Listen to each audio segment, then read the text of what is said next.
Hey FPL managers, welcome back to FPL Hawley. I'm Josh, and today we're diving into Game Week 7 preparations. We have a lot to cover in the video today. We're going to do my Game Week 6 review, where Haaland's triple captain absolutely saved my bacon, 3 crucial things we learned from the last game week, my updated player watch list, and most importantly, my transfer plans and Game Week 7 setup. But before we jump in, if you're finding value in these videos and you appreciate the no-nonsense, process-driven approach, smash the subscribe button and hit the notification bell. It genuinely helps the channel grow and lets me keep delivering this content every single week. Right, let's get into it.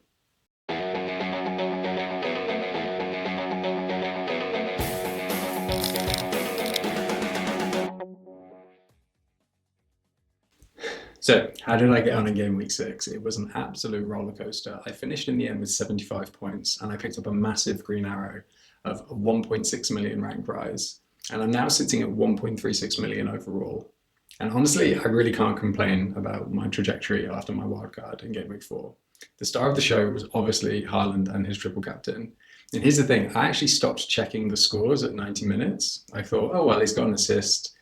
That's disappointing, but hey ho, and I went on with my afternoon. I then came back and checked my phone later, and I couldn't understand what happened to my rank, and then I saw the 2 injury time goals, and I went absolutely berserk. So yes, the timing was certainly lucky, but the decision to triple captain him at home against Burnley was calculated, data-driven, and that certainly paid off.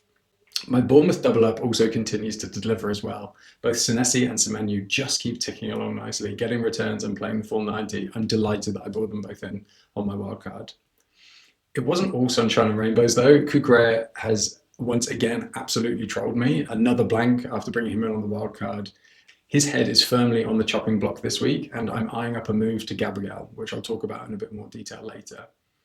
Then there's the Gakpo benching, which completely caught me off guard. I thought with Ekitike suspended, Isak would start and that Gakpo would play attacking left. I didn't expect Wirtz to be popping up on that attacking left position and for Gakpo to be benched like he was. So this has left me with some serious questions about Gakpo's place in my team moving forward. I also made a transfer this game week. I did Mateta to Rangers. And it's a little bit frustrating because had I just waited until Saturday morning to hear about the news of Potter's sacking and Nuno's appointment as manager, I probably would have held off on Paqueta. He ended up getting DEFCON as well, so I would have been up 2 points over Reinders and have an additional transfer in the bank. But you know what? Reinders' run for the next 3 is actually really good. He's looking good under City and he looks to be playing 90 under Pep. I've obviously just gone and massively jinxed that. But look, unless we hear otherwise, I'll start Reinders in the next 3 games and he's great at 5.7, so I can't really complain. What score did you get in Game Week 6? Where are you sitting in overall rankings? Let me know in the comments below.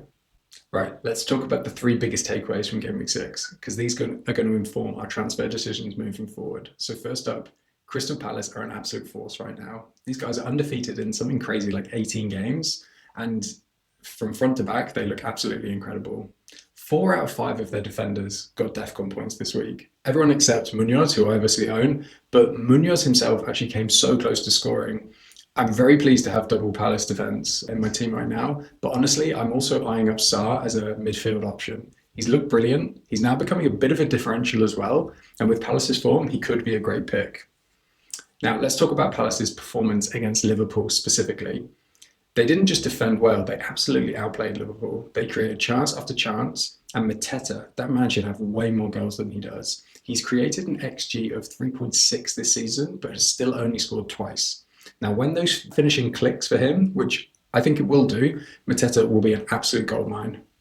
And if you don't have Palace coverage, you need to seriously consider it. The second takeaway is that Arsenal's defense is absolutely elite. Gabriel got DEFCON points and scored a goal away at Newcastle in Game Week 6. Let me just throw some numbers at you. After 6 games, Arsenal have an expected goals conceded of just 3.9 and an expected clean sheets of 3.5. Now, here's what makes those numbers even more impressive. 4 of those 6 games were at Old Trafford, Anfield, St James's Park, and at home to City. That's about as difficult a start as you can possibly get in the Premier League. They've faced the toughest opening fixtures of any top team, and they still have the best defensive numbers in the league. And now they're heading into a beautiful run of fixtures. West Ham at home this week, followed by some really favourable matchups. Double Arsenal defence is looking like an absolutely premium option right now, and Gabriel specifically is the premium defender to own, in my opinion. and I'll talk more about bringing him in shortly.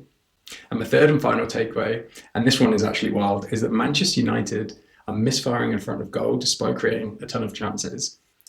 Did you know that United have the highest expected goals in the entire league so far this season? They have an XG of 12, but they've only scored 7 goals. And that number includes the 2 penalties that Bruno Fernandes missed. Now, I think winning a penalty every other game is probably unsustainable, but somebody at United really needs to find their shooting boots. The chances are there, the underlying numbers are there, but the finishing, not so much. From an FPL perspective, this makes United assets really interesting, but also really risky. Do you back someone to start finishing those chances, or do you wait for more evidence? Personally, I'm staying away for now. I know a lot of people got Bruno Fernandes in on their wild card, and obviously he's unlucky to be missing these penalties. But I'm keeping an eye on Fernandes, but I don't think I'll be bringing him anytime soon. All right, before I get into my transfer plans, we need to talk about midweek fixtures again, because this is crucial information that could affect your transfer plans. So first up, we have European action this week. So on Tuesday and Wednesday, we've got Spurs, City, Liverpool, Newcastle, Chelsea and Arsenal all playing in the Champions League. And then on Thursday, we have Forest, Villa and Palace playing in the Europa League and the Europa Conference League. Now, why does this matter? Because if we're planning to transfer out a player who's playing midweek, you might just want to hold off. Injuries and knocks happen and rotation happens as well. The best thing would be to try and just hold on to any transfers. Also last week, I was actually praying for a difficult draw for Crystal Palace in the EFL Cup round of 16. Now, they were actually drawn away at Liverpool, which personally I'm delighted about. I know they just beat Liverpool at Selhurst Park, but obviously Liverpool at Anfield is a different proposition. So the reason that I'm glad about this is that this hopefully reduces the possibility of a blank and double game week before game week 19. The permutation that could happen is that if Crystal Palace got to the quarterfinals of the EFL Cup, that would clash with their Europa Conference League fixture, which could lead to a blank and potentially double game week before game week 19, which would be bad for me as I have no chips left. So I don't want any blanks or doubles before game week 19. So my transfer advice, and this is very important, is really try and hold your transfers until Friday at the earliest. I know it's tempting to make moves early, lots of price swings happening, and if you've got a clear plan, but with all this midweek games and action happening, you should really try and wait until the Friday press conference. So let's take a quick look and check in on my chip strategy for the first half of the season, because I know a lot of you are still holding chips and wondering when to play them. So here's where I stand. I've played all of my chips already. My wildcard though, so far, so good. I've had consecutive green arrows since playing it and I'm happy with my team structure. Most importantly, I still have those 3 free transfers and I've got a bit of money in the bank. Obviously wildcarding is a long-term chip, and so we'll see how that plays out over the next several weeks. But right now I'd give it a 7 out of 10. And the triple captain on Haaland, that was a solid 10 out of 10. Delighted with that one in the end. So right now, it's all about playing week to week. I'm going to focus on my long-term strategy and most importantly, protecting my valuable free transfers until game week 16, which is when we get our AFCON 5 free transfer top-up. That's going to be huge for navigating those African Cup of Nations absences. What chips do you have left? And most importantly, when are you planning on playing them? If you have any dilemmas, drop them in the comments and I'll hopefully help you navigate them. All right, so let's talk about my updated player watch list for the weeks ahead. These are the players I'm either targeting, considering, or just keeping a close eye on. For me, it's either Raya if you want the premium Arsenal option, or I do like Pope as a way to save $500,000 while still getting a great entry point into that Newcastle defence, which has looked really solid so far this season. Defenders, this is where it gets interesting. I cannot look past Gabriel as the premium defender to own right now. Arsenal's defensive numbers, their upcoming fixtures, his goal threat from set pieces, he ticks every single box in my opinion, and I will most certainly be bringing him in this week. Now for budget options, I would still go with Senesi and Senesi from Bournemouth and Richards from Palace. They both have great DEFCON potential and they actually rotate quite nicely as well. Now in terms of midfielders, Enzo Fernandez is looking like great cover for Palmer. He's more advanced while Palmer's out injured and he's at just 6.7 million. Here's actually a shout out to Anthony at Burnley. This guy has just gone from strength to strength. He's the second highest scoring midfielder in the entire game at just 5.6 million. So if you need a budget midfielder who's actually playing and contributing every week, Anthony should be on your radar. Minte at Brighton is also another one to watch. He's been an assist machine recently. Brighton's attacking play has been really fluid and Minte's getting into dangerous positions consistently. And finally, for the forwards, up front, Haaland and Isak speak for themselves. They're the premium options everyone's talking about, and rightly so. But watch out for Jarrod Bowen. He could be rejuvenated under Nuno. And even in a struggling West Ham side, he's scored a goal every other game. And if they start to click under their new manager, Bowen could be a really good differential. And finally, another great cheap enabler from one of the newly promoted sides is Isidore at Sunderland. So if you're looking for a cheap enabler and differential punt, Isidore is definitely worth considering. Right, let's look ahead at the next 4 game weeks, because this is where the strategy really matters. We're not just planning for game week 7, we're thinking about the medium-term picture. Now look at the fixtures. There aren't any obvious captain opportunities jumping out at me. In game week 7, Arsenal at home to West Ham is probably the best fixture on paper. But here's the thing, West Ham looked a lot better under Nuno last night. They had real energy and fight and some attacking intent. So do I back Arsenal to beat them, or do I bet against King Haaland away at Brentford? For game week 8, I'm leaning towards giving the armband to Haaland. Their City are at home, and he'll probably be due another haul by that point at home to Everton.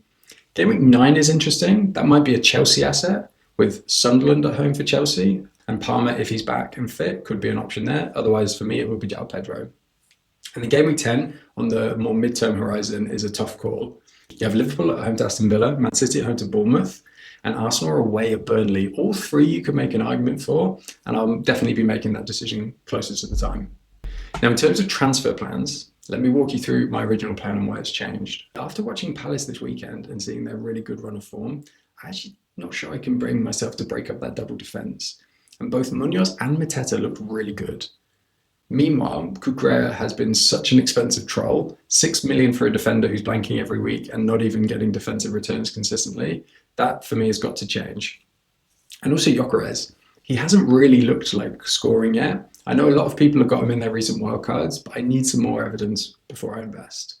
So my revised plan at the moment is Cucurella to Gabriel, which is a simple upgrade, gets me the Arsenal double defence at home to West Ham, and potentially Gakpo to Saka.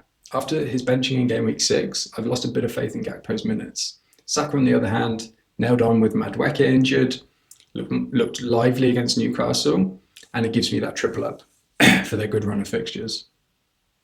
Looking a bit further forward from game week 8, I could potentially consider Isak as my Liverpool coverage when they play United at Anfield.